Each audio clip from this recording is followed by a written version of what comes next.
నమస్తే. ఇన్నాళ్ళు నన్ను సపోర్ట్ చేస్తూ, ఎంకరేజ్ చేస్తూ మీ ప్రేమని నాకు అందిస్తున్న ప్రతి ఒక్కరికి కృతజ్ఞతలు. అలాగే ఈ వీడియో కూడా ఖచ్చితంగా మీకు ఉపయోగపడుతుంది. లైక్, షేర్ అండ్ సబ్స్క్రైబ్ చేసి మీ సపోర్ట్‌ని నాకు అందించండి. అలాగే ఈ వీడియో పట్ల మీకున్న అభిప్రాయాన్ని కామెంట్ సెక్షన్‌లో కామెంట్ చేసి తెలియజేయండి. ఇప్పుడు వీడియోని చూద్దాం. నమస్తే, వెల్కమ్ టు అవర్ ఛానల్. నేను పద్మిని. ప్రస్తుతంతో పాటు ప్రముఖ ఆధ్యాత్మికవేత్త, వాస్తు జ్యోతిష పండితులు, లలిత ఉపాసకులు, వాస్తు జ్యోతిష శిక్షణ నిపుణులు బ్రహ్మశ్రీ నానాజీ పట్నాయక్ గారు మనతో పాటు ఉన్నారు. మాట్లాడతాం సార్. నమస్తే సార్. శ్రీమాత్రే నమః. సార్, బోర్డు మీద ఆల్రెడీ రాశారు, శని వక్రగతి జరగబోతోంది. 4 నెలలు సార్, 4.5 నెలలు దాదాపుగా మనకి 29 జూన్ నుంచి 15 నవంబర్ వరకు ఉంటుందండి. అంటే ఏమీ లేదు, ఇది వెనక్కి తిరిగి ఉన్నట్టుగా కనిపిస్తుంది, కానీ మనకి సర్క్యులేషన్ లో వెనక మకర రాశి మకరం వైపు తిరిగిన ఫలితాలు వస్తూ ఉంటాయి. దానివల్ల ప్రతి లగ్నం వారికి, లగ్నం తెలిస్తే లగ్నము, లగ్నం తెలియకపోతే రాశి వారికి మంచి విషయాలు ఉంటాయి. ఇందులో పాజిటివ్ ఉంటుంది, జాగ్రత్తలు తీసుకోవాలి. అదేవిధంగా ఇది వక్రగతి వల్ల పర్టికులర్ గా ఈ వక్రించిన శని దీన్ని చూస్తున్నాడు. సో 29 జూన్ నుంచి 13 జూలై వరకు ఇక్కడ ఉంటాడు కుజుడు. సో 29, 13 వరకు, అంటే దాదాపు ఒక 15 రోజుల పాటు ఇది ప్రపంచ వ్యాప్తంగా కానీ దీని ప్రభావం ఉంటుంది. అంటే ఎట్లాంటివి సార్?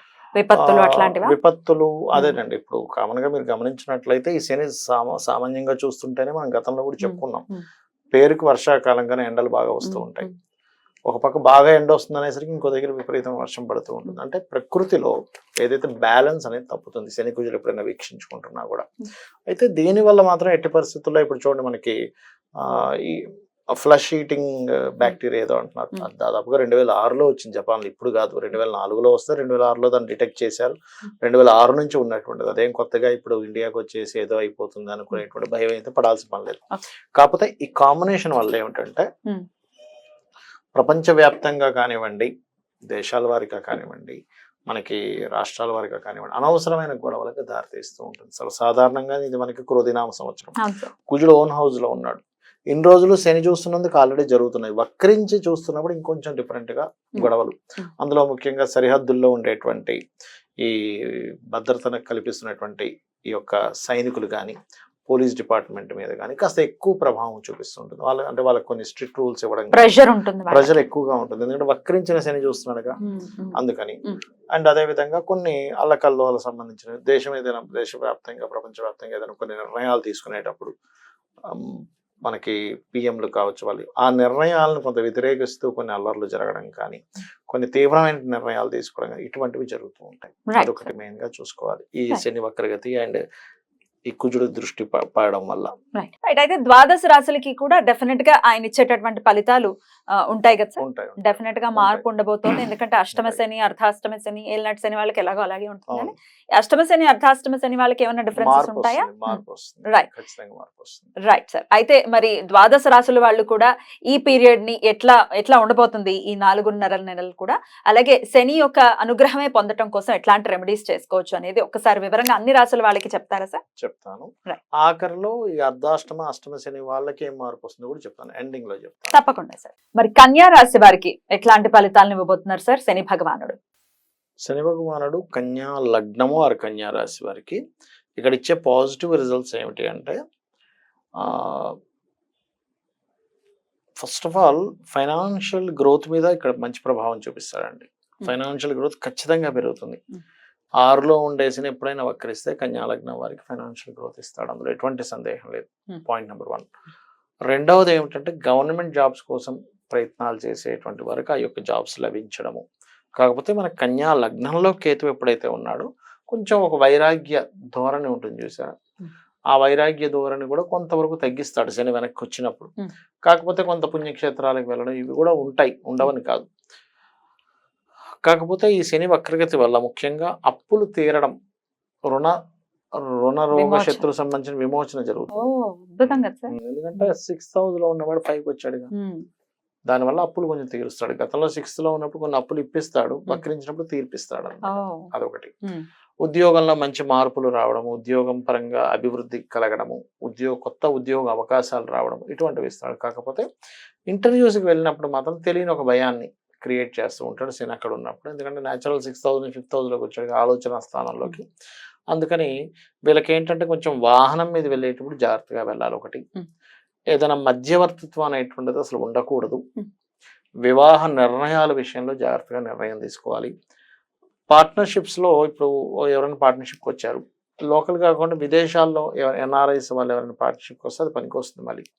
కాకపోతే కొంచెం ఏదైనా కానీ ఈ శని వక్రగతి అంటే సప్తమంలోకి వెళ్ళవలసిన వాడు వెనక్కి వస్తున్నాడు కదా, అంటే నేచర్ ఏం చెప్తుందంటే వీళ్ళకి నువ్వు పార్ట్నర్షిప్స్ ని వెనక్కి తీసుకోవడం మంచిది అనే విషయాన్ని అది చెప్తుంది అనమాట. ప్రతి ప్లానెట్ కూడా అదొక పాయింట్ చెప్తూ ఉంటుంది, మనం దాన్ని అర్థం చేసుకోగలగాలి. మరి పంచమ స్థానం అంటే ప్రేమ అని కూడా చెప్తారు. ప్రేమ విషయాల్లో ఎట్లాంటి జాగ్రత్తలు తీసుకోవాలి సార్? గతంలో ఎవరితోనైనా జీవిత భాగస్వామికి అంటే ఎవరైనా వివాహం చేసుకున్న వాళ్ళతో గొడవ అయినటువంటి ఆ గొడవ తగ్గుతుంది అంతే కదా. 6,000 వెనక్కి వస్తుంది అంటే సేమ్ ప్లేస్ కి వచ్చేస్తుంది. ప్రేమ వ్యవహారం ఏదైతే మళ్ళీ సేమ్ ప్లేస్ కి వచ్చింది. విడిపోయారు అనుకున్నారు కదండి, మళ్ళీ కలిసిపోయామని చెప్తుంటారు. అట్లాంటివి ఉంటాయి. అలాంటివి ఉంటాయి. రైట్. ఆరోగ్యం ఎలా ఉంటుంది అనుకోవచ్చు సార్? ఆరోగ్యం కనుక తీసుకున్నట్లయితే ఇక్కడ హెల్త్ ఇష్యూస్ తగ్గుతాయని చెప్పుకోవచ్చు కొంతవరకు.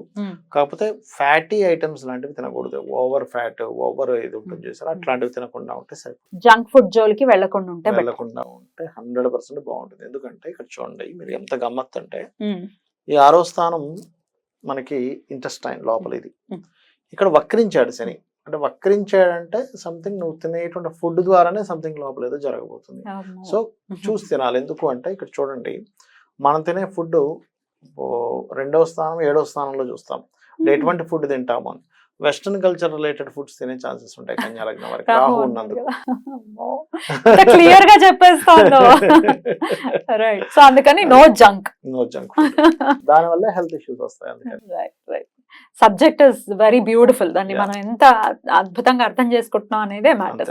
రైట్ సార్, ఎట్లాంటి రెమెడీస్ చేసుకోవాలి సార్ కన్యా రాశి వారు? వీళ్ళు వీలైనంత మటుకు కాలభైరవ అష్టకము అండ్ కాళికా అమ్మవారి స్తోత్రాలు అండ్ వెంకటేశ్వర స్వామి యొక్క ఆరాధన మంచి ఫలితం ఇస్తుంది. ఇక కన్యా రాశి వారు కూడా కామన్ గా చేసుకోవాల్సినటువంటి రెమెడీ ఏంటి సార్? కన్యా రాశి వారు కామన్ గా చేసుకోవాల్సిన రెమెడీ ప్లస్ అందరూ కూడా చేసుకోవాల్సిన రెమెడీ చెప్తాను. రైట్. మరి కామన్ గా చేసుకోవాల్సినటువంటి రెమెడీస్ ఏంటి సార్? ఫస్ట్ ఆఫ్ ఆల్ ఏంటంటే, మనకి విశ్వంలో ఎప్పుడైతే పలానా ప్లానెట్ ఒక ఎనర్జీ కలిగిన ప్లానెట్ ఇంకో ఎనర్జీ కలిగిన ప్లానెట్తో వీక్షణలు ఉన్నప్పుడు ప్రకృతిలో మార్పులు వస్తాయని చెప్పుకున్నాం మనం. అంటే ఎండ, వర్షం ఇవన్నిట్లో ఎలా ఉంటుందో జీవుల మీద కూడా దాని ప్రభావం ఉంటుంది. సహజంగానే ఇది క్రోధినామ సంవత్సరం, కొంచెం గొడవలకు ఎక్కువ దారితీస్తుంది. కాబట్టి ఈ 2 గ్రహాలకి పర్టికులర్గా అంటే కుజ శని గ్రహాలకి దీపారాధన చేయాలి. ఇప్పుడు ఎనర్జీ కంట్రోల్ అవుతుంది. అలాగే బెల్లము, క్యారెట్స్ ఈ 2 పదార్థాలని గోవులకు తినిపించడం చేస్తూ ఉండాలి. బెల్లం ఒకటి, క్యారెట్స్ ఒకటి. మంగళవారం, శనివారం తినిపిస్తూ ఉండాలి. వీలైనంత మటుకు ఆంజనేయ స్వామి ఆలయాలకు వెళ్ళడము. ఓం హరిమర్కటాయ నమః అందరూ చేసుకోవచ్చు. లేదా ఓం అనాకలిత సాదృశ్య చుబుక శ్రీ విరాజితాయ నమః. ఎందుకంటే శని వక్రించాడు కదా, అంటే ఈ లాభము కర్మ కనెక్ట్ అయ్యాయి. లాభము కర్మ శనికి సంబంధించిన మంత్రాల్లో, అంటే శని అనుగ్రహం కలగాలనుకునేటువంటి దాంట్లో అమ్మవారి మంత్రాల్లో ఇది బ్రహ్మాండంగా పనిచేస్తుంది. ఓం అనాకలిత సాదృశ్య చుబుక శ్రీ విరాజితాయ నమః. దీంతో పాటు ఓం శ్రీమాత్రే నమః ప్రతిరోజు చేసుకుంటే అంటే మనకి బయట ఎలాగున్న పరిస్థితులు మనకి ఇబ్బంది కలగకుండా ఉంటుంది. బయట పరిస్థితులు గొడవలు జరగవచ్చు, రకరకాల అవ్వచ్చు, డిఫరెంట్ ఇవి అవ్వచ్చు, కానీ వీళ్ళకి సేఫ్గా ఉంటారు ఇది చేసుకుంటే. అండ్ అలాగే ఇంకోటి ఏంటంటే, శని వారము మరియు మంగళవారము గోవులకు క్యారెట్స్, బెల్లం తినిపించడంతో పాటు వీలైతే గనక పెరుగన్నాన్ని పంచడం పేదలకి, లేదా గూడాన్నము అంటారు. అంటే మనకి మన బెల్లంతో తయారు చేసిన పదార్థము కొంచెం నెయ్యి కూడా వేసి దాన్ని అమ్మవారికి నైవేద్యం కాబట్టి ప్రసాదంగా కనుక. మేషరాశి వారికి ఏలినాటి శని స్టార్ట్ అయ్యే పరిస్థితి ఉంటుంది. రైట్. సో ఈ 4.5 months మీరు ఇందాకే చెప్పారు మేషరాశి వారికి మంచి కాలం అనే చెప్పారు. మొత్తం ఓవరాల్ గా ద్వాదశ రాశుల వాళ్ళకి కూడా ఎట్లాంటి రిజల్ట్స్ ఇవ్వబోతున్నారు, శని వక్రగతి అనేది వివరంగా తెలియజేశారు. రెమెడీస్ ని కూడా చేసుకున్నారు. డెఫినెట్ గా ఇవి పాటించుకుంటూ ఈ 4.5 months కూడా అందరికీ పీస్ఫుల్ గా వెళ్ళాలని మనస్ఫూర్తిగా కోరుకుంటూ కృతజ్ఞతలు సార్. నమస్తే.